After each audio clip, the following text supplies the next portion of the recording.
Oh, that was short. Yeah, 5 seconds instead of 5 minutes. We're live, everybody. Tony will be here in 15 minutes. Mark, unfortunately, is very busy preparing for Christmas holidays, I think.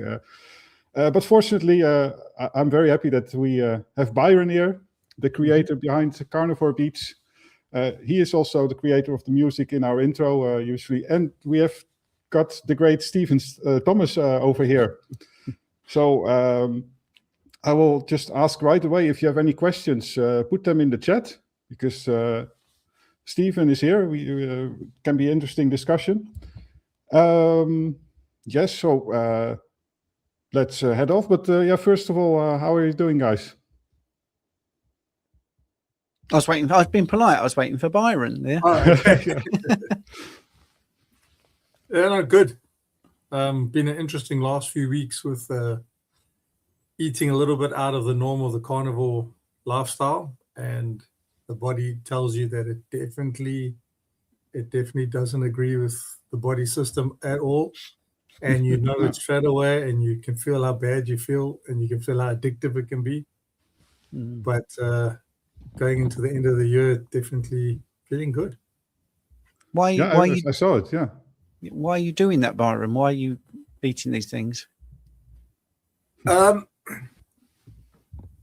Well, the part of me always likes to touch on stuff that you used to eat and then see how the body feels and reacts, because I think, as well as that, from being a personal trainer, as well as one of my backgrounds, is that people seem to think that when they're feeling all invincible and they feel good, it's like, oh, okay, I can have all these things and I can have these bad things again and all that. But it's a matter of trying to, I like to use it as a reminder. So maybe every few months I will indulge in things I used to. But the only difference now is I still make sure I maintain a lot of animal meat and foods overall compared to what I would have before. But I have them before just to see how the body reacts. And it's just a reminder that the body, as much as it heals and it feels good, poison is never something you can carry on consuming, no matter how strong you feel. Yeah, I agree. And actually, the reason I asked that is because I've been doing this recently, because I'm trying out the Lumen device, which tells you from your breath whether you are burning fats or carbs. It's been an interesting weekend, and I did share this with you, Peter, but because I wanted to keep this fresh so people can see this is genuine and live and stuff like that. So yesterday, my dog was attacked by a very vicious dog, and I had to scoop. We were just walking, and it came from behind, and I noticed and had to scoop him up. My dog's a little sort of Maltese Terrier poodle cross, so I lifted him up, and this dog, it was a bit like Scooby-Doo, ran past and screeched because he missed the dog because I picked him up, and turned round, and I had my dog here. This one just launched at me and at my dog. And we thought that he'd ripped his leg off. This is quite serious. I mean, we've been in with surgery yesterday, and he bit some of his tail off. And, so very stressful, very, very stressful. I'm reliving this moment. Last night, I didn't sleep very well. And I know this is quite a grisly story, but it's also interesting because I like physiology and biochem and all that, I'd started my Lumen experiment about 3 days ago, and boy, I was burning a lot of carbs yesterday, a lot. And people say cortisol, they don't know what they're talking about. It's actually noradrenaline and adrenaline that would have caused me to do that, because that's a nerve signal rather than a steroid hormone. A nerve signal is much, much faster, and it makes you really. I'll get to the point, Byron, in a second about asking you about the bad food, and the whole point of these hormones is to keep your homeostasis going. Well, I tell you, one of the things that it says in the textbooks is it makes the clarity and your awareness hyper vigilant in this quick moment. Last night, I could play you every detail in my dream, every single detail of that moment, which was possibly seconds. And I could tell you and speak about it for minutes with every little. One of the weird things that I remember is This is not making me a hero. This is just what happened. This dog was obviously very vicious, and I put my hand down there, and a few people said, well, weren't you scared it was going to rip your arm off? I'm like, no, that definitely did not enter my head. But what did was I wanted to punch it just as a protective thing, but I'm an animal lover, even though I'm carnivore. I don't think that's true, but we kill less animals than the vegans do to live this way. And I remember thinking, I'm not going to punch it. In billionths of a second, I'm going to push him away, which he did, which was, also very interesting. And, so the day before, I'd actually eaten carbs deliberately to see what would happen with the lumen. And I was burning something like 55% fat, 45% carbohydrates, according to the lumen device, which if you don't know what that is, that's a breath thing.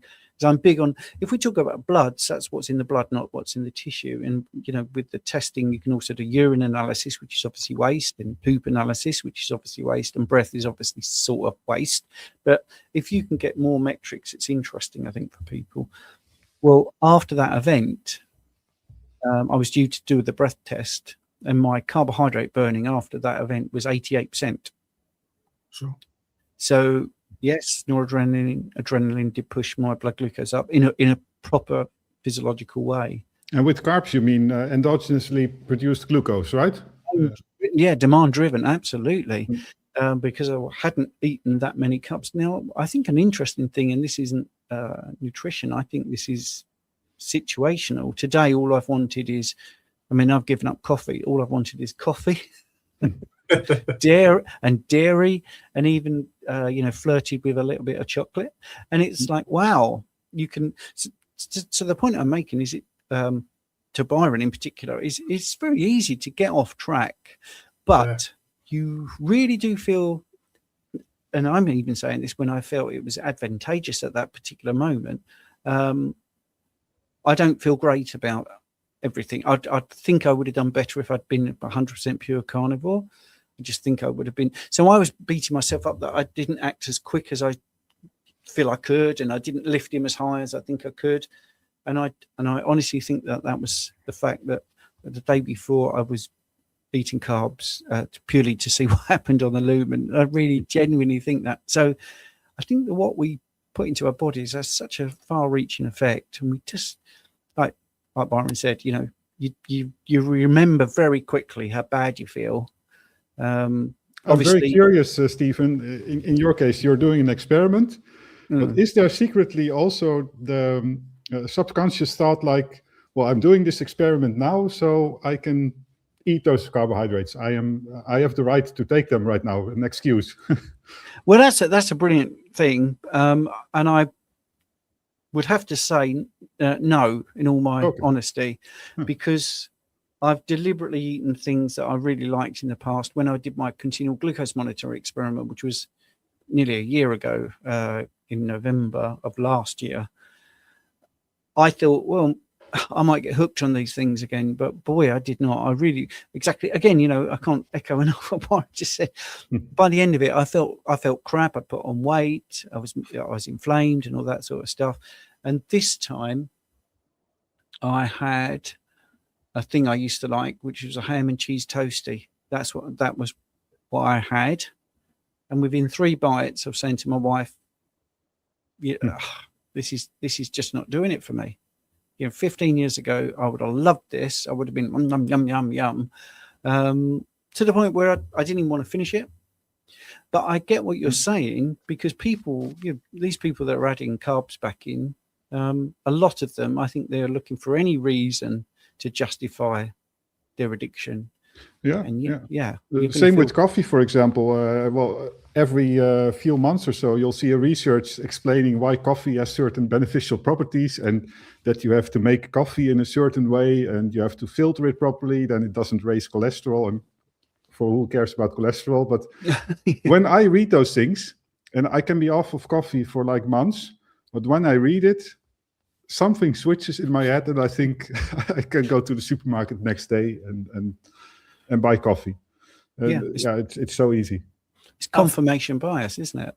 Yeah. Well, actually, I still know at that time that it isn't true. So I really know it. So but that's the thing, though, is that like once you've been eating an animal-based or meat-type lifestyle for a long period of time, it's easier to switch off from the carbohydrates or those type of sugars. It's a lot easier to turn off. Whereas if you're still going through that cleaning phase or that healing phase, I think it's a lot harder. Like it's so easy to get caught back on it because the difference now is that when you've been eating, like especially for me now, beginning of next year will be coming on to 2 years. But it's when you're going on it, you recognize it straight away. As an example, you know straight away, wow, I can feel I want to have more. You recognize the symptoms, you recognize those addictions, and you recognize the effects in your body. The same as like, I know I had to give up coffee as well. And also in the last couple of weeks, I'd be having a few more cups than what I would normally, as to just plain hot water or anything like that. But straight away, I go back to the same things as before, is that I'll have certain coffee and I'll know straight away that there's potentially an effect coming because I know that coffee might have not been a good make or anything else from the fungus that grows in it and all that.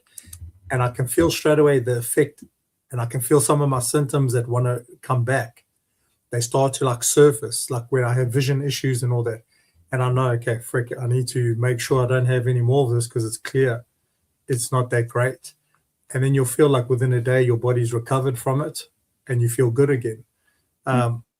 You might say have a coffee from another place that you know the coffee's been cleaned and the beans have been ground like quite well and you don't have any issues. But you go back to another place where you know that coffee affects you. You have it again and you feel the effect straight away. So you know coffee does have an effect on the body, regardless of whether people bring out all these health claims and all that or not. So if your body has that autoimmune issue or a neurological effect to it, it's like, man, you know that it's these health claims that they put out there might help some people. I'm not going to say it doesn't, but I know it doesn't have that same effect on me. Like there's certain things that you have and straight away you can feel the effect on you. It's like ridiculous. Mm-hmm. Absolutely. I mean, it's an interesting thing when people talk about addiction and nobody smokes for their health. I've never had anyone that they still smoke. So you switch off your intelligence sometimes when you're addicted. And most people know, I mean, a lot of my clients, they do what's called a mood and food diary. And I say, just be honest. And they'll send a picture of something and they'll say, I know this is 50 grams of carbs and this is not going to help my diabetes, but I had it. And I always say, well, you know, what made you have it? Have it. There's no judgment. I'm just interested because we need to look at what the triggers are.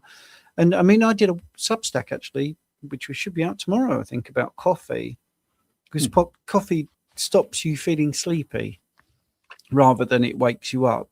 And I know that sounds like a really semantic argument, but it antagonizes the adenosine receptors. And if anyone knows what that means, ATP is adenosine triphosphate. Well, that's the energy currents of the body.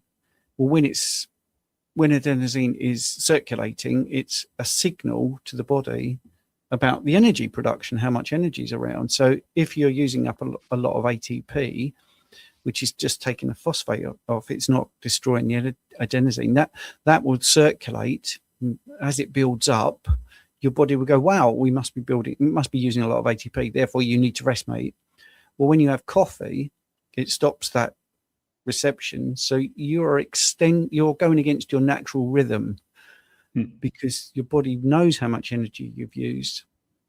And I think this is what I was saying to Peter before we started. When you know the mechanism of these things, it can help people to make decisions, because as soon as you say you are biohacking your system in the wrong way, your body is saying you used a lot of energy, Peter, so you need to have a rest, and you drink some coffee and you literally tell your body, oh, shut up.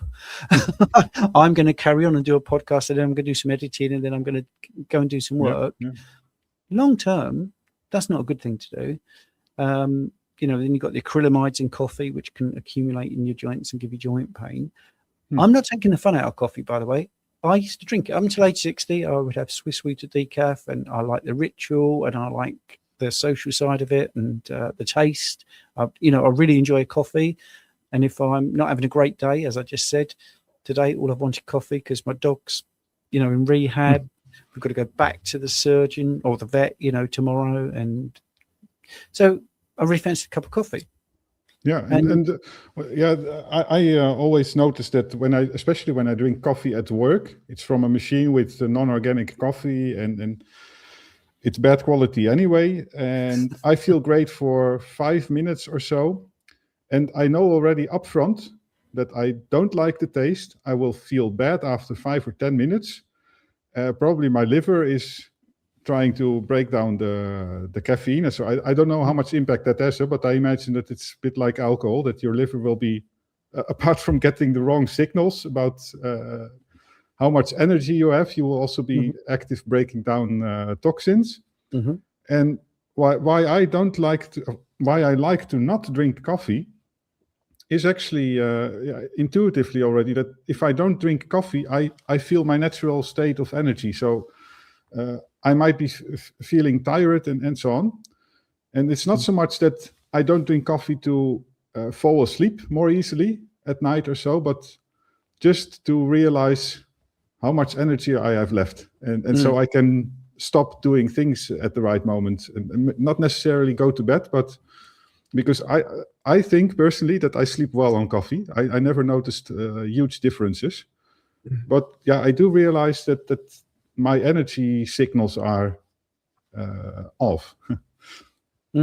Yes. Are you going to put any other comments in? Because there's a few people saying hello and good evening and all that. Yeah. Oh, yeah. I hope everybody can see it over here. But, they're automatically put up. Yes. Right. Okay. Sorry. And coffee always triggers remarks and questions. Yeah, that's because Adam's mentioned my fatty latte. That's my way of sort of substituting coffee, which is 35 grams of butter, a pinch of salt, 2 egg yolks, 100 milliliters of boiling water, and a vanilla extract, which I know isn't carnivore, by the way. I am aware of that, but it makes it. It's very simple. It looks like a latte. It gives you all the benefits of a latte without the coffee or the caffeine, acrylamide, whatever. I used to do Swiss Water decaf, so it was clean as a whistle, and it was freshly ground beans, but it still got me aching. It still gave me inflammation. So the fatty lattes are a sort of, and that was Coach Cherish. I always like to give credit where it's due. It's not my recipe. I just popularize it. Coach Cherish at the steak, well, she was at the Steak and Butter Gang. I think she works for Philippa Vardia now. But anyway, it was a brilliant way to replace coffee. Now, the problem is, of course, if you're not good with dairy, butter is dairy. So there's always something that doesn't quite work for some people. And I see that the primal lifestyle, that's Carl, isn't it? I think. He says, I prefer bone broth, but when I do have coffee, it's decaf and with butter. Yeah. So, yeah, it's interesting. It is a topic that people like, which hence I did my Substack on it. Because I think that coffee is a nice vector for supplements, like iodine, for example, or salt, and it's even a vector for butter in a way, because I see a lot of influencers and new carnivores using coffee as a way to get a lot of butter in, which I don't fully agree with, because sometimes you see like half a stick of butter and then Americano style of coffee, and they drink 1 liter of coffee full fat. I used to do that quite a bit when, especially when we used to be on the low carb, when Tim Noakes first came out with all the stuff and used to have the bulletproof coffee. Also butter and all that. But like now, even if I have a cup of coffee, I'll make sure I'm having enough salt for the day, because I find that it obviously affects my salt in the body. And I don't know if you can maybe touch on this, Stephen, a bit, but one effect of me having to stop coffee, and I did believe that it was a part of a cause, is on your lower part below your calves, the skin there. I used to have skin issues there, well, still have some skin issues. And I found that once I'd stopped coffee for a long period of time, the skin would clear up a bit, almost like the same type of skin issue you would get as a diabetic or something with a lack of circulation. But I had a lower back op many years ago, and I know the doctor at that time had cut my sympathetic nerves, which also obviously can contribute towards that. But once I had stopped coffee for a period of time, I could see the skin improving. So I knew that there was an effect in terms of the neurological system, that it had an effect on me specifically. So when I had stopped coffee, I could see the improvement in the skin markers, and it was like, so I was correct in terms of somehow the way it was affecting it or contributing towards it. Just obviously on that whole aspect of it, and even like you were saying earlier, Peter, is that when you stop coffee for a long time and you go back to having it, because I never had sugar or anything in my coffee, it doesn't taste the same anymore. It's almost like your body's saying, True, don't put this in, don't put this in. Well, one thing that I started to appreciate even more on carnivore, I was already a sort of coffee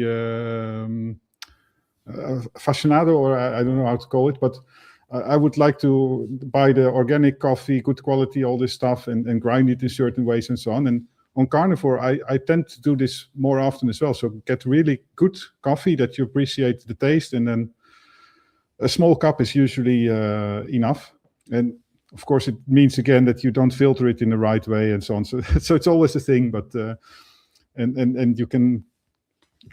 We can probably talk a lot about organic versus inorganic or non-organic coffee and all those things, but well, just to pick up on Byron's observation about his lower limbs, you see, so caffeine is a vasoconstrictor, the posh way of saying it reduces the blood flow, and adenosine, which we just talked about as an energy marker, promotes vasodilation and it improves blood flow, which would make sense because it's, like I say, we're looking at it as an energy proxy marker. So if you've got it, it wants to make sure that you're not constricted in the blood flow, in the skin, especially in the extremities. So that makes total sense. Insulin resistance, which is a construct, not really a thing, but it's more a product of cross inhibition in the Randall cycle. A marker of what people call insulin resistance is, having no hair on your toes and no hair in the lower limbs. And I think it's more to do with those sort of things. When I believed in high carb up to age 50, I'd had constant problems for maybe 40 years, 35 years with athlete's foot. I'd tried everything, talc and powder, and using a hairdryer in between my toes, and powders in my trainers and all that sort of stuff. And once I started eating this way, it just totally went without any application of acids or tapes or powders and all that sort of stuff. So, I think we're just products of a very bad diet in the past. And as soon as you take those things out, I know I'm looping back, but I just think, as you both said at the beginning, you're doing things that occasionally doing things and they're not right. It's so ingrained. I call it grain washing because most people are stuck with bread and potatoes, for instance, and those habits are really hard to kick, and you get that situational stimulus. Mine one was when I first started low carb and I went to the cinema. I thought, wow, I really want a hot dog and some popcorn and Coke. I never want that anywhere, even when I was high carb, but I did want it at the movies. It's almost like a habit. Yes, well, it is. Yeah, exactly. And, it is a bad habit. That was Andrew Scarborough you just put up there. If you need caffeine for energy, you have problems. And and the same with carbs and sugar, right? Yeah. It's it's brilliant. Nice to see you, Andrew. Yeah, and the coffee is maybe a nice way to segue in the topic of circadian rhythm. So I'm curious, Byron, also, did you experience also by introducing non-carnivore foods right now, but also when you drank coffee, do you experience things like bad sleep or no, the rest of your day is off? Not even from our younger days, I could have coffee and I could take BioPlus, which was something that was supposed to keep you awake as well when I was working night shift, and I could still go fall asleep. So for whatever reason, that never had effect on me. When people told me, oh no, I can't have that, then I'll stay awake the whole night. And I'm like, what? I can literally have coffee and I can go sleep straight away. So it didn't seem to have that effect on me as such. Where one thing I have obviously noticed in the time of having to stop coffee and that, and like what we were talking regarding the skin and that, if I have coffee and I don't make sure I'm having enough salts if I have coffee at the time as well. And I'm sure some of the listeners, some people might now think differently, but if you're having cramps, and especially if you're having exercise days and you're drinking a lot of coffee, it could be a contribution towards the cramps, because I find when I have coffee, all of a sudden I can have muscle cramps, and maybe even during the night, because I used to have a lot of muscle cramps during the night, wake up in the morning, when your calves are waking you up with that heavy cramp. And since stopping coffee and even had reducing it in that and making sure I was having enough salt at the time, you can feel straight away no more cramps, no more waking up during the night with cramps, nothing like that. But I do notice that if I have coffee and I don't have enough salt while having coffee, the cramps come back. Mm-hmm. But yeah, coffee is a known diuretic, so it's promoting more urine output, and for urine you need some electrolytes. So I mean, you bang the nail on the head there, Byron. I mean, that's it. You can supplement with the electrolytes that you're losing to counteract the problem with coffee. And this is the thing. I mean, Jerry Seinfeld is a stand-up I really love, and he says how stupid us humans are, because if we do something that's going to hurt our head, we don't stop doing the thing that's going to hurt our head. We wear a crash helmet, so we're always doing stuff. And well, that coffee's not going to help me, so I have 2 choices: not have the coffee or add extra salt. I think I'll have the coffee and I'll add extra salt. We do it all the time, and I think a lot of influencers try to come across as they do everything perfectly. I don't. I mean, I live in the real world. I admitted a stressful day made me want to go off the rails, and I think I'm one of the more strict carnivores. Yes, I do some N equals 1, and I think I keep saying I'm going to give that up, but I feel it's quite valuable content and helpful for other people. But if something's super stressful and I feel like having a coffee or I feel like having some chocolate, I will tell people that happened to me. And if I give in, I will also tell people that happened to me. So yeah, I did in the end think, right, I'm going to have a cup of coffee, and oh wow. So then I had to talk to myself and say, but in the end, I'm going to feel worse. And this is the thing about self-talk, I suppose, that we could get into, where how you talk to yourself is really important. It's again the principle of when you're on a plane, if there's a disaster, they always say put your oxygen mask on first if you've got a family, to make sure you can look after them. And that was the thing. I've got a wife and I've got a dog, and I want to be as good as I can. We need to get up at 6 o'clock in the morning. Well, I can do that, by the way. I mean, I'm always up at 5:30. But if we need to get up at stupid o'clock because the dog's in agony, we've got a vet that's 24 hours.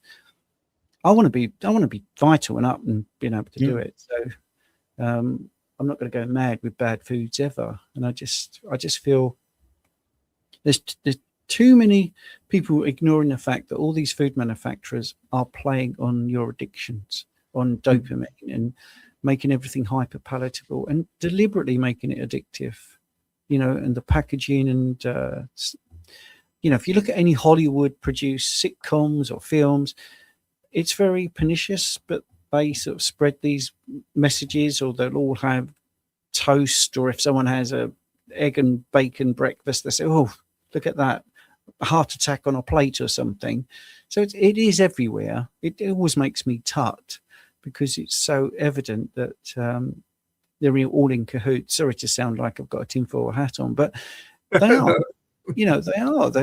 All the big corporations want to sell you rubbish food that is very profitable for them and bad for our health. And Hollywood, the TV companies, the wonderful BBC, they're all the same. They're all singing from the same hymn sheet, because it's better for their vested interest and not good for our health. So for those people that are struggling with all these things, you are fighting this massive amount of propaganda and power and media influence and clever manipulation. So don't beat yourself too much, basically. There's definitely, I mean, you touch on that, which is quite good, because recently I've read an article where, won't mention names, but one of the pharmaceutical companies, big branded common one, is all of a sudden involved, or not all of a sudden, but has come out that they're involved now. Your rennet that isn't cheese, they involved with that. And I'm like, well, why would a pharmaceutical company want to be dealing with food ingredients? There's a reason. Oh, absolutely. They're doing it for your health, and I'm sure it's wonderful reasons. But Andrew, you're right. You know, having a healthy plan for when you've had a long, stressful day. I like to have a hot bath with salts under red light. Is, you know, I think this is it. What I would have called that a plan B when I first started this job. Now that should be plan A. It shouldn't be coffee and a bar of chocolate. It should be, I'm going to have a nice chill out under red light. And that's what Jane does. We use Shakti mats and, you know, like acupressure mats. And I tell you, within 10 minutes of lying on that, you know, you're asleep pretty solid. It's amazing, really, to use these old-fashioned methods that are not medication. They're not supplements. It's just good old-fashioned doing the right thing under the light. You know, before we started, I was saying to Peter about when we talk about getting the right light exposure. Here we are. I'm in the UK and I am artificially lit. So yes, I know I'm a hypocrite, and many people comment on this, but unfortunately, this is partly why we can't live a ancestrally appropriate life, is because we don't live that way anymore. So we have to be realistic. The only way I can get my message out is by sitting in front of lights doing things on a screen. Yeah. I would much rather be outside looking at the stars, but I won't have a roof over my head, literally, because I won't be able to pay the mortgage. So we have to do things that aren't particularly ancestrally appropriate. But what we can do is understand the mechanisms of early morning light and realize it isn't woo-woo. The production of melatonin is absolutely nailed on with light exposure, and not just daylight, but also our nighttime habits, where what actually happens, there's a thing called the suprachiasmatic center in our hypothalamus region of our brain. And what happens when light enters your eye, the back of the eye, so basically, the retina, so we've got where the rods and the cones are, the optic nerve then picks that up, sends a message to the suprachiasmatic center. And that, when the light comes in, will then send a message. And again, it's nerves again. So the nerves, it will go to what's called the paraventricular nucleus, which then sends a nerve signal down the lateral great column of the spine. And then the nerve will go back up to the pineal gland, releasing norepinephrine, which then sends the cascade of taking tryptophan to be converted to 5-HTP, which is converted to serotonin, which is converted to melatonin, and that sends a feedback signal. But that production of melatonin under light conditions is inhibited.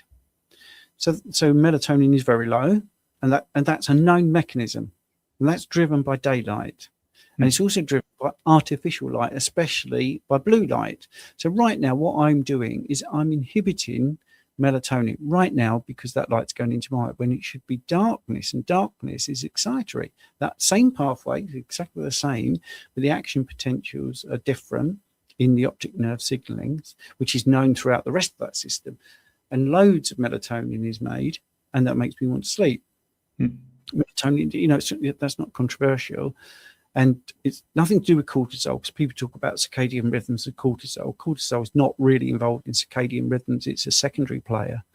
The catecholamines, which are the nerve signals, and things like noradrenaline and adrenaline, or epinephrine for people in America. And it's a known mechanism. So it's not woo-woo. We know that darkness promotes melatonin. We know that, and we know that the way it goes, and we know it's all in the nerves. And we can get the substrate. So if you need tryptophan, you can get that from plants and you can get it from animals. It's more bioavailable from animals, but you can get it. So anyone eating anyway can get better if they start exposing themselves to early morning sunlight, which is a really good thing to do anyway, and also trying to manage their exposure to non-native blue light in particular in the evening. So I'm going to be here until 8:30 because I'm doing this live and then my live on YouTube and then in our school community. Well, that's a lot of exposure to the wrong light. That's not good for me, on top of like the stressed dog. Yeah, and probably like things like EMF radiation, but also the fact that you are socially interacting with people, you're busy, your mind is busy. While in the evening, you should be slowing down by having a slow walk maybe, or sitting in the couch reading a book.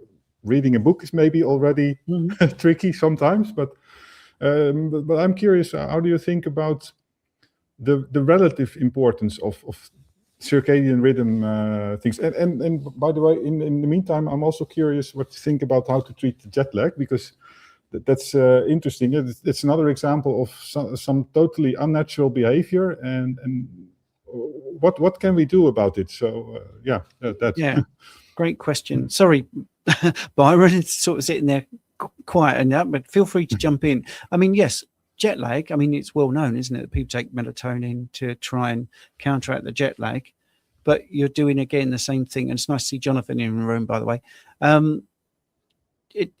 You are basically, you're trying to buck the trend of what you're doing. You're trying to get around things that aren't really that natural, but it is the real world. So you have to do your best, which is why they're called supplements. So many people that criticize any way of eating, vegan, why are you supplementing? Carnivore, why are you supplementing? Well, because we can't do something that's ancestrally appropriate. And some people do have to travel halfway across the world, and some people do have to do that.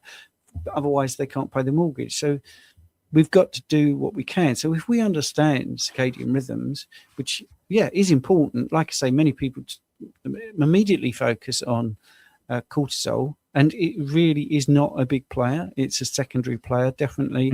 It's more driven by the medulla of the adrenals, which is the nerve signaling. That makes total sense because it's all about, the sympathetic nervous system dealing with it, then much quicker signals everywhere. So it's not cortisol, steroid hormone, which is slower acting, and we are bucking that trend. I mean, I think light exposure is actually underestimated, but it's so blooming obvious when you talk about it. It makes total sense. But it isn't the be all and end all. Sorry, Stephen, I also wanted to, like you would talk, like with the lights and that, in terms of the effect. There's definitely a difference between sunlight, which our bodies have been designed specifically for the sunlight, and especially with LED lights, because I found that in certain shops, depending on what type of LEDs they're using, it has an effect on my visual impact. And sometimes it starts to then cause an aura, and I'm like, I have to literally get out of that shopping center or that area, wherever I am, depending on those lights, and just to have a break, because all of a sudden you can see how it starts to affect your like all of us. It's like when you look at the sun if you look at the sun for a little bit, then you look away and you get that aura. Instantly on certain lights, certain LED lights, I get that effect straight away, and I know it's that bulb that's affecting me. So it's the flicker. I mean, LEDs flicker. That's the thing. So the old incandescent lights, the old light bulbs with the filaments are much healthier if you do have to light somewhere. That's definitely proven. Even those, right? Because at the 50 hertz, the 50 hertz is still present. But the light here in the kitchen, I deliberately switched it off because you would see it on the camera. It's flickering at a certain frequency. Certain phase difference, probably. If you've got one of these and you use facial recognition, I think it's every 40 seconds it beams at your face. It definitely does that. So I definitely I always have my phone face down or not in the room if I can help it. I never sleep with it in the same room. I charge it, a long way away. it's not in the bedroom, it's down the hall. So I have things on there to try and reduce the EMF exposure. And many people think, well, that's all woo-woo. Well, but it's documented everywhere. And let me tell you, Stephen, that nowadays I'm more focused on health and carnivore diet, lifestyle, and all those things. But 5 years ago, on the standard diet, I spent a lot of attention and a good part of my salary on hi-fi. So I was totally interested in that. Mm-hmm. But it's actually funny to see how it's very much related to health and the EMF story that we're talking about, because you have to totally free your hi-fi system from EMF and radio interference to get perfect, clear signals and really realistic sound. And the same holds for, so there's a big overlap between electricity supplies in hospitals, for example, where they filter out these things, and hi-fi equipment. They also both are equally expensive, but that's another thing. But I also had these things like on my main power supply in the house, I have these stickers that are supposed to, with some quantum techniques, to remove radiation. So I'm not so sure about the theories behind it, but it does do something. It truly does, because you can hear it. And that's just, I mean, it's really not woo-woo. So it's also the whole importance of why, yes, we don't live in a perfect world. So for anybody to say that they're perfect at their eating, or perfect at everything, because like you were saying earlier, Stephen, is that stress has come into our lives. And it was even like when I was a trainer, it's easy for trainers to tell people, oh, eat like this, be like this. But a trainer's living in the gym the whole time. And if they haven't been on the other side of the equation, because you get some youngsters that go into training and they're trainers pretty much most of their life up until their 20s, 30s, but they haven't been exposed to the normal work environment as such, all that. So it's all easy when you're living in a gym. But when you got your stresses that happen in life, people react to stresses different way. And like you said, like, oh, you'll go have a coffee. I'm also like that. Like, you stress, and when you feel a bit more stressed out, it's like you automatically, okay, I want to have that cup of coffee type thing.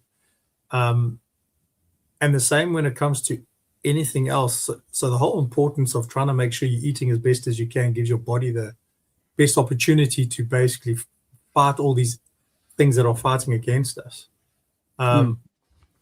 With regards to light, we know obviously light affects us the same way.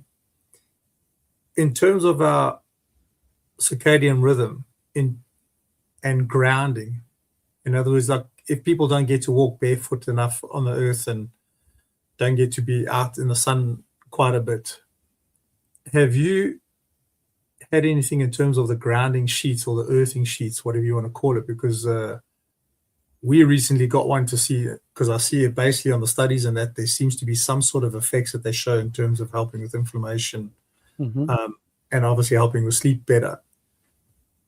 Do you think that has a sort of an impact if people aren't getting that natural remedy in terms of walking on the earth and getting the energy flow through in the body? Yeah, that's a good question. I mean, I have a grounding sheet on the bed, so that might tell you where my leanings are. But I would say when you're barefoot and you're outside, there are so many other things that you're doing. You're having sunlight, on your skin. You are outside, away from all the devices. So you get the benefits of grounding, which is literally just electrons entering your body, which will reduce oxidative stress. Oxidative stress is the loss of electrons, so it's pretty straightforward. But if you can't do that, then having a grounding mat is going to be helpful, and you can go really into the weeds, and you can have a meter that tells you whether it's functioning or not. We did that, and I would never recommend anything if I didn't think it worked. I haven't got an affiliate link. I'm not here to sell affiliate links. I'm just talking generally about it. So we have a grounding mat on the bed, which is obviously well grounded. And the problem is people think they're going to lie on it, and the next day they wake up, everything's going to be resolved. It's going to be fantastic. And it isn't a magic wand. It's gradual. So if you've not grounded for, let's say, 50 years, 2 nights on a grounding mat are not going to do it. But over time, you will see benefits. Now, using my dog as an example about this way of eating, the medications the vet gave, there's no way I would do that to my dog. There's way too many. There's way too much dosage. And I think when the vet sees the dog tomorrow, he's going to go, I don't understand. I've never seen this, because we've got a 6-year-old raw carnivore dog. And you would not believe that he was being operated on yesterday. You would not believe it. Yes, the side effects of the surgery have actually been more problematic, like a breathing issues sort of come out of that, which I think is the sedation and, the stress and the trauma. But they were like, oh, he's going to be on these meds for 2 weeks, gabapentin and paracetamol, a few other things. And, when you deal with these things, and this is not medical advice, by the way, and you should always take the advice of your healthcare professional. I know my stuff. I was trained in this. I've got a GP referral certificate, so doctors could get people to me, refer people to me. But I will speak to the vet tomorrow and say, look, I haven't followed everything you said, because I've looked at him and certain things he doesn't need. I certainly don't like the side effects or combination of 2 of them. And he's going to heal within a week without a shadow of a doubt. He's definitely not going to be 2 weeks. He doesn't need, the big collar. He's clever enough to be told once, don't touch your tail. And he has not touched his tail. She's bandaged up and, been operated. Well, what's left of his tail has been operated on. And he doesn't nudge it. He doesn't need that. But what he does need is to be as natural as possible. So all the things we're doing is exactly what we did yesterday, letting him out, running around, playing with him, feeding him raw meat. All those things that you wouldn't expect from a dog that literally 12 hours previous had just been let out of a horrible situation. And they're resilient. So humans, you look after your pets. If you've got pets, you know this. You look after your pets better than you look after yourself sometimes. So you've got to treat yourself as good as you would treat your pet. I would never give my pet anything that's bad for them. So, Peter, I'm going to pick on you again. I would not give my dog coffee, I would not give him some bread and stuff like that. So I've got to man up, and I've got to say, well, why am I doing it to me? Yeah, why am I, totally true. Yeah. So you've got to look at that and maybe take yourself out. So the thing I was talking about, self-talk, I think self-talk is really interesting. How you talk to yourself. If you wake up in the morning and say, right, today I'm not going to have this, I'm not going to have that, whatever it is that you're saying you're not going to have is immediately in your mind. It's a bit like when someone says, don't, whatever you do, think of pink elephants, where you have to think of pink elephants to not think of them. So I wake up every morning, right, today's going to be great. I'm just going to have fatty meat. I'm just going to have my fatty lattes if I want a hot drink. I'm going to make sure I get to the gym. I get to the gym every morning, or not every morning because that's overtraining, but when I need to go, I go. And it's that positive self-talk. But if you do something wrong, try not to, beat yourself up over it. Yeah, you made a mistake.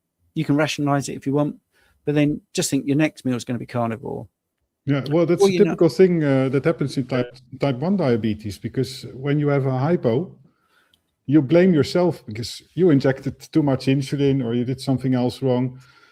So what are you going to do? You're either later on, you're just going to do crazy stuff. But typically what you see is that people are going to overcompensate, or they'll start eating bananas or cookies as hypo corrections, that sort of things. And you put in your mind that it doesn't matter at all.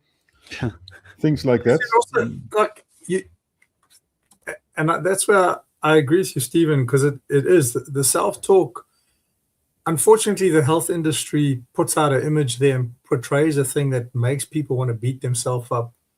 And we know, again, we don't live in a perfect world, but mentally, to beat yourself up, if you slip up and you eat something bad or you do anything that's outside of your normal diet routine, if you beat yourself up, as we know with anything else, people can go off the track very quickly and very far. And then all of a sudden it's like, oh, then you talk yourself out of going back onto that and say, okay, well then I might as well just carry on like this. But at the same time, it's, and I always used to say that to clients in the past as well, is that if you just live by, say, an 80-20 rule, which is not even always the best either, but everybody's different, and it depends on getting to know yourself, how you feel. Because if you know you're a person that's very emotional, then obviously talking to yourself the wrong way is not going to really be in benefit for you. And at least if I found with the majority of the clients that I used to deal with, if I got them to sort of think in terms of the 80-20 rule, like eat 80% good, 20% have that thing that you enjoy, but just know that overall you're on the right path. You're on the right track. Yes, you're going to have the odd speed bump, but it's not like you're trying to go on a dirt road. You're trying to stay on that tar road and hit the odd little bump or the odd pothole or whatever, and that's fine, but you're still going in the same direction. So that self-talk is definitely, it can break you if you're doing it the wrong way. And if you start the day off good, it's like the same. You'll start off the day, you kick your toe and then, oh, this day is just bad. And then you maybe do the next thing, and it can carry on like that if you start putting yourself focused and only looking at that negativity. Yeah, I think there's a thing in, it's either Chinese or Japanese, and I'm going to murder the name now. I think it's called kintsugi or something like that, where if they break any crockery or anything that's valuable, they deliberately glue it back together with like a gold or silver to have the history of this damage. They celebrate the history of the damage. Now, if I use yesterday, the dog being attacked, I learned ever such a lot about me and the dog and how vets are treating animals, because he's a raw carnivore dog. He's not been to the vet for 6 years. He's never been poorly. And I've taken that all as, right, okay, I can be a little bit self-reflected. But one thing I learned was his resilience. You know, he was bleeding. His tail was hanging off. He'd just been attacked. And yet he really, once he was in the vets, he was walking around, sniffing everything, coming up to the vet, trying to get a stroke and all that. You know, and I thought, this is a remarkably resilient animal. Now, one of my very good friends is so insightful. He said, don't be fooled by that. Dogs don't show weakness in the wild. They can't show weakness. So he might not be okay, but he's acting okay. And I found that incredibly helpful, because it's very easy. I've had 3 weeks where I've been severely let down by a couple of people who I thought were friends, and they turned out to be not friends at all. And that surprises you. Well, I now looking at it, I've got to be resilient. I've got to not show weakness. I've got to learn from it and grow and be more positive. And I think that's the thing, you know, the old Rudyard Kipling thing. You've got to treat success and failure the same, and just grow from it and think, I'm going to get better tomorrow. So even if you go way off the way you want to eat, tomorrow's another day. Try and be better than you were the day before. But, you know, to sum up some of the bad things I've heard, I've been doing this 16 years, and, you know, the early part of it was a high carb believer. In 11 years, I've been low carb, keto, and then carnivore. And one of the most common things I hear is, well, I'd had something, so I just thought I might as well forget it the whole weekend. Yeah, I just went for it the whole weekend. And I'm like doing what both of you did, sort of shaking your head. Yeah, I get why you're saying that, but actually you have just made things a lot worse. Why didn't you just think, right, I've done this thing on Friday, I'm back on it tomorrow, I'm back more, because this is very self-destructive, and it's the way we talk about things is, sorry if it's a boring motif, but it's just the way I think about it. I'm thinking about it today a lot because of what's happened. You can talk yourself out of doing good things really easily by doing something that's easy, but you can't climb a smooth mountain. You have to have rough bits, and that's what's going to make it's worth doing. If it was really easy, we'd all be super fit.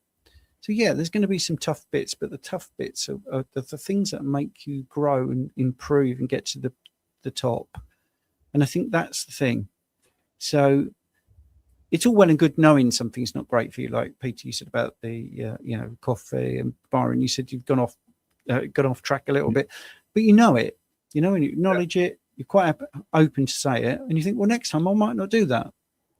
And yeah, that might not be the case the next time. You might give in, you might have a coffee, but at some point, when it comes from within, that's when it matters. It's not willpower. It's just that there's a light bulb moment where you think, I've done this too many times, and this is it. I'm going to stop. However you talk to yourself. When people start about discipline and willpower, I don't like it because, first of all, for me and a lot of people, starting carnivore diet has a lot to do with just missing out on certain knowledge. And then they see it and they start and try it. And during the 3 weeks, I mean, you can say whatever you want. Starting carnivore is difficult, but in a way, it's also easy, right? You start those 3 weeks, you flow into it, and after 3 weeks, you notice the benefits, and it continues. It's not like it's all willpower or that we are special or anything. And it's the same, like you were saying, Peter. Though it's the same as that the industry shows everything is a quick fix. The industries, and it's obviously pushed by other big money, but it's never about what I can do just in 30 days. It's never about, like you see these adverts, taking this supplement and look, in 1 week I've lost this dress size and all that.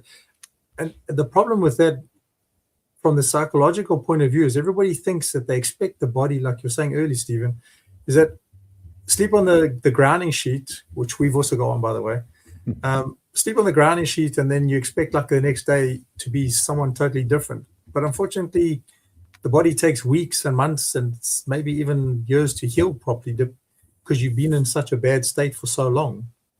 So all those little things, and I agree with you, it's not just discipline. It's not just, because if it was that easy, everybody would be able to discipline and sort themselves out easy, because everybody's played some sort of sport at some stage, and to discipline yourself to train all the time is one thing. But if something can be addictive or something can affect your way of thinking, it doesn't matter so much about the discipline. It's about what you're putting in the body that affects that way of thinking, or even how the brain's functioning. Because if someone's not in the right mind, how the hell are they going to eat properly or focus on anything properly if they're sick? Yeah, absolutely. I just answered something in the chat, but I think I guess it was for you, Peter, which is about TikTok. Yeah, and we agreed to not talk about age, but I'll put it on the screen right now. 61, right? So that's I'm 41, and Byron, what's your age? Tuesday I turned 49. Cool. Wow. I wouldn't say that. Yeah. No. Thank you. But yeah, going back to the topic, I mean, it's nice that on a carnivore diet, right? You typically, I mean, most people turn back to their daily routine, and so you stumble on some difficulties sometimes, and coming back to carnivore, you're clear of mind again, and you can have discussions like this, because I mean, there's a lot to optimize and to reflect on what you did. I think that's a thing I personally miss out on still. I could improve that probably, because, well, I didn't say this, but I have had similar things like you, Byron. Certain foods like chocolate, macadamia nuts, they are difficult sometimes. So I've had those periods as well. That I mean, we used to make our own chocolate at one stage. That a brand used to sell it because people were always wanting to buy chocolate. And we thought, okay, we could make a healthier chocolate with like no sugar and all that. It took us a long time to get it to that point. So I loved my chocolate, obviously quality, and also loved the coffee at the time. But if the things are affecting you, then at some point you either have to reduce them or you have to change them, especially when you recognize that they're affecting you. It's just some people don't realize they're in a bad state because their abnormal has become normal to them. It's only when that thing has disappeared do they realize how it's been affecting them, and how, I mean, that study they did on the rats as well, when they had to swim in milk and then put them in milk and then they swam to the thing, that the rat that was, his mind wasn't right, couldn't find the little place to stand on to sort of get out. It basically would have drowned.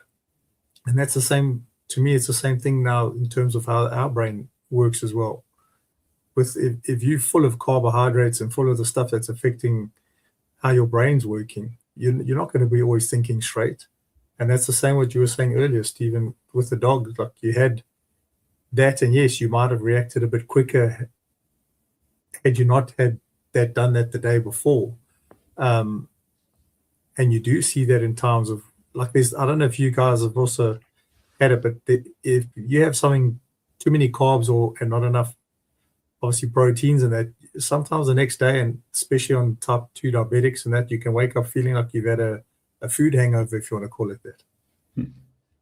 Yeah, I think this thing that Lisa's saying about abnormal has become the new normal. We've got to remember that when we allegedly adapt carnivore, actually that's not what we're doing. We're resetting back to how we should eat, and we've adapted to the wrong diet. The diet we were born with and brought up with, most people, is the wrong diet. And now we're just going back to normal. And I think this transmits into sort of bloods as well, because I keep saying to people, these normal ranges in bloods aren't normal. They're abnormal because they're for people that are eating 45 to 65%, carbohydrates. And that's not normal. That's not what happens in nature. That's not how we've evolved. With whatever time period you believe humans have been around, like Homo sapiens sapiens. And I know the last 12,000 years we've been more agricultural, but if you look at 350,000 years, say approximately, and you look at stable isotope testing, we should be having 80% plus fatty meats, and that's not what people eat. So these normal ranges are not the healthy, optimal ranges. They're the ranges of abnormal people, but they're called normal, and it's very frustrating. And by the way, I've just had a fatty latte delivered because I was expecting this to finish. So we want to be respectful. I didn't want to interrupt things, but I also wanted to say we want to be respectful of your time, Stephen, because you have a live show in half an hour, the usual one. Everybody go to that one as well. Yep, YouTube at 7 on my channel, and that's a live Q&A for an hour. And then there's a half hour in our school community if people are part of the school community. I've seen a couple of people on here that are. So I ask some questions there as well sometimes, and that you have been very helpful. All right, there's some great answers, especially I've enjoyed, because my wife's type 2 diabetics, and obviously I have issues with a lot of the medical advice that some of the guys are giving, because I've been down. I mean, we've seen it down the road, and when you see other medical professionals giving and guiding based on what we know, you tend to appreciate those type of podcasts and shows like that. And a few of them that I've watched from yours, there's been some good information. And when people listen to that, I think it's also important that they take that knowledge and they go and ask those questions and investigate themselves. Because I think at the same time, when we come to this whole thing that we're talking about our health, is that people have been conditioned not to ask why. Yeah. Well, we all suffer. I mean, when I was being given the meds yesterday for the dog, I know it's not me, but it's the same principle. It's still mainstream, it's still gabapentin, it's still paracetamol, basically, and still NSAIDs. I was thinking, it's a tiny dog. This is a lot of meds. This doesn't work for me at all. And I will say to the vet tomorrow, if we'd have done the meds that you suggested, I think he would have just been literally not able to move because he would have been so doped up. And this dog needs activity, And I think motion is lotion. It's a tail injury, so there's not any supportive function for the tail explicitly. It's not needed, to take his body weight and stuff like that. And him being happy and eating and stuff like that are all good signs. I think him lolloping around. But this is what we see in hospital, isn't it? That you're doped out of your head, you've woken up to be given a sleeping tablet, all those ridiculous things, and, a bowl of cereal in the morning and orange juice and a dessert. And it's just backward thinking. It's just absolutely backward thinking. And dogs are so amazing, and so are humans. Humans can heal. We've got the ability. If I cut my arm, it will heal. I'm not an idiot. You can't break your leg in a road traffic accident and think, getting up and about is going to be a good thing. But in the main, most of the dis-ease, which is what disease is something that we have an immune system that can deal with most things like that. And the medications can take the edge off, can help you sleep, bring your fever down, reduce the inflammation. But all of those things are healing processes. And sometimes a little bit of discomfort may be needed. I mean, the body, if it's got a pathogen and you start having a fever, it's killing the pathogen. That's what it's doing. It's heating it up to kill it, exactly like pasteurizing milk. It's just being the body doing what it's doing. If there's inflammatory response to a knee, when you bang your knee, that's because you need those nutrients there. And what people forget is the inflammatory response is also taking debris away and getting rid of it. So, I think just being a little bit more in tune with your body and understanding it as a wonderful piece of engineering that can heal itself is a good starting point. And I think the way the modern medicine business is run is denying that the body can do anything and everything has to be medicated. I agree with you there. I think that's exactly that, though, is that the industry has convinced people that the body can't heal itself without their influence, without their medications as such.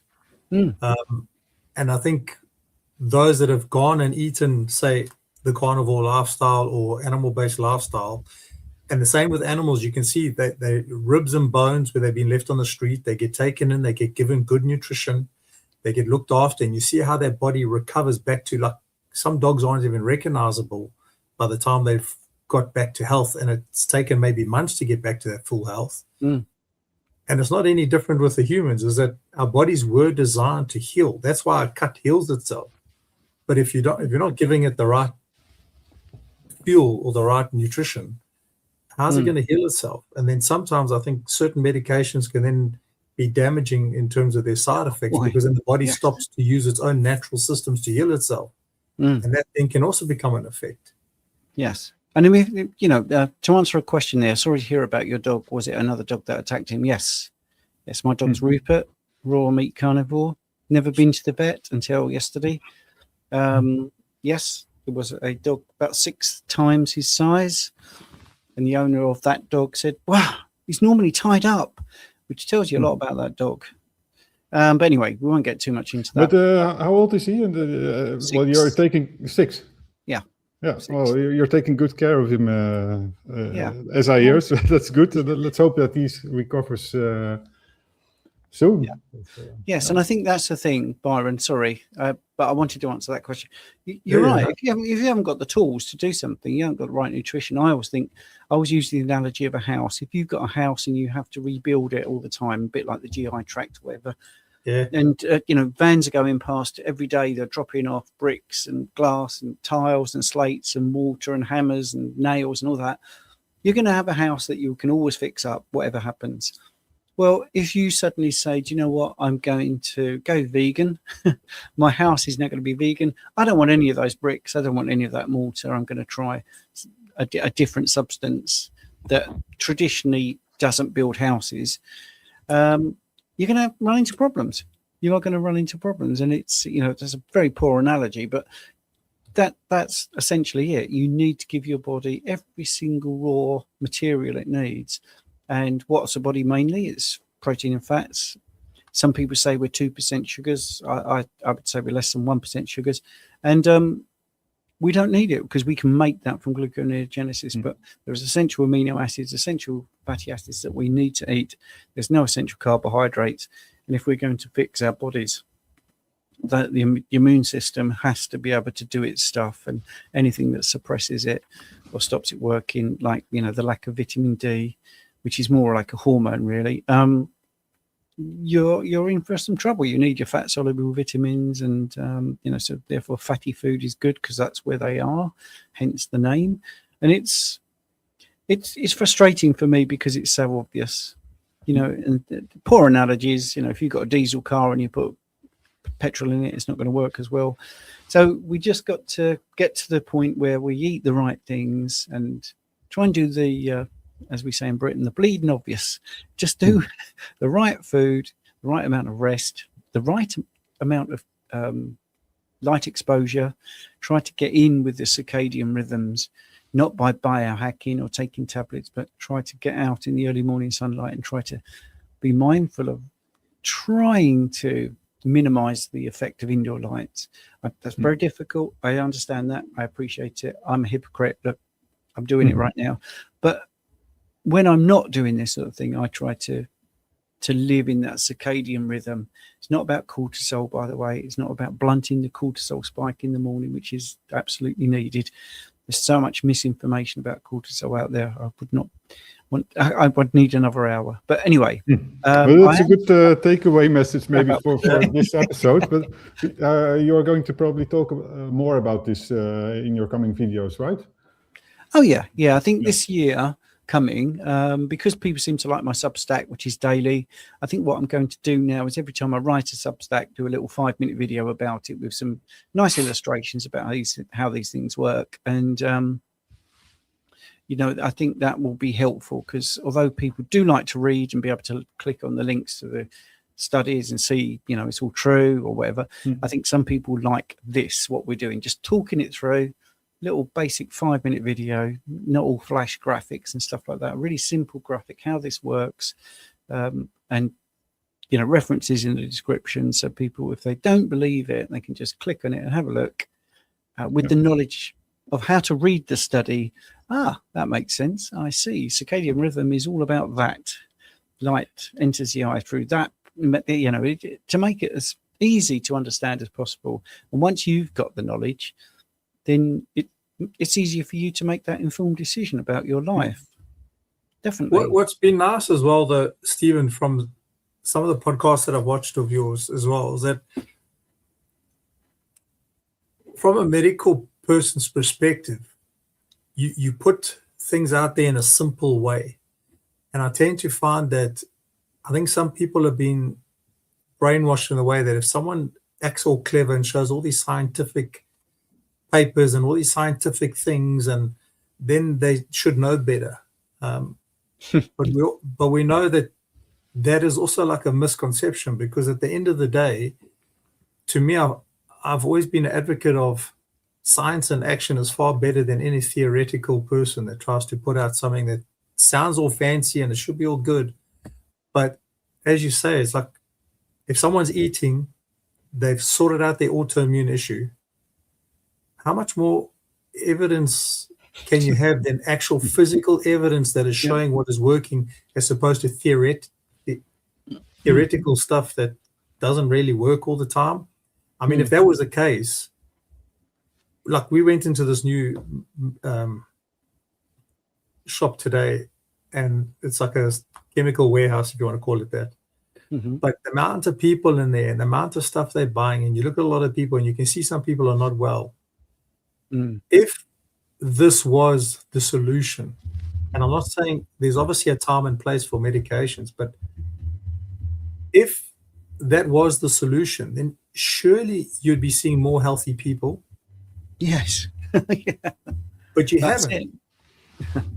So when I have a look at like some of your podcasts, you put out things that are so simple. If someone gets that information and they understand it from a layman's point of view, it's a matter of, okay, well, let me go and apply that, see how I feel.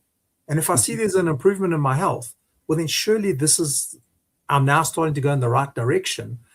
And that's the whole point. Instead of someone says it should be like this, but is it going like that? No. So why would you carry on doing it? Yeah. I mean, one of my favorite people from my past is a football manager called Brian Clough, who many people watch this probably don't know, but he was great at being succinct and to the point. And before a football match, he was once asked, how are you going to win this match? Now, if you know anything about soccer, they spend hours now analysing what they're going to do and all that sort of stuff. So anyway, he was asked, how are you going to win this match? And he went, we are going to score more goals than them. That sounds like Johan Cruyff, but yeah, that's it. That's the plan. Yes, there is more to it than that, but sometimes that's all you need to know. That's it. So yeah, thank you for hosting me again. Where can people find you, Stephen? I think most of us know it, but maybe. Okay. Well, I'm the UK Carnivore, so my Substack address is theukcarnivore.substack.com, and you can subscribe for free, or you can be really great and help me with my research by being a paid subscriber, which is very kind of you. On YouTube, it's just YouTube at Coach Stephen, or you can get it at Stephen Thomas, Bachelor of Science with Honours. And I think that's it. A UK Carnivore on Twitter, or X, as we should say. And I think I'm the UK Carnivore, or UK Carnivore on Instagram as well. But yeah, you'll find me. With some good Google tactics, that will work probably. Well, then we have Byron. Thank you for the music you always make. You can find Byron at Carnivore Beats, and you can find me as the Dutch Carnivore. And I saw some things in the comments about Tony. He's not ill. He has just been very busy. He was on the road, so he's doing fine. And well, we miss you, Tony. We miss you, Mark. Hopefully you're there next time. I know that Mark is going to have a Christmas holiday break. But otherwise, Stephen, thank you for being here. Much appreciated. And if you'd like to come another time, would be very nice. Well, our show is every Sunday, 5 p.m. UK time, 6 p.m. Dutch time. 6 and 7, I have to say, and 10 a.m. Pacific time. Cool. Well, so, let's do it every month or something. You know, just keep me posted. That would be great. Yeah, love it. Okay. Thanks. Okay. All right. Cheers. Okay, guys. See you next time. Bye. Cool. Thank you.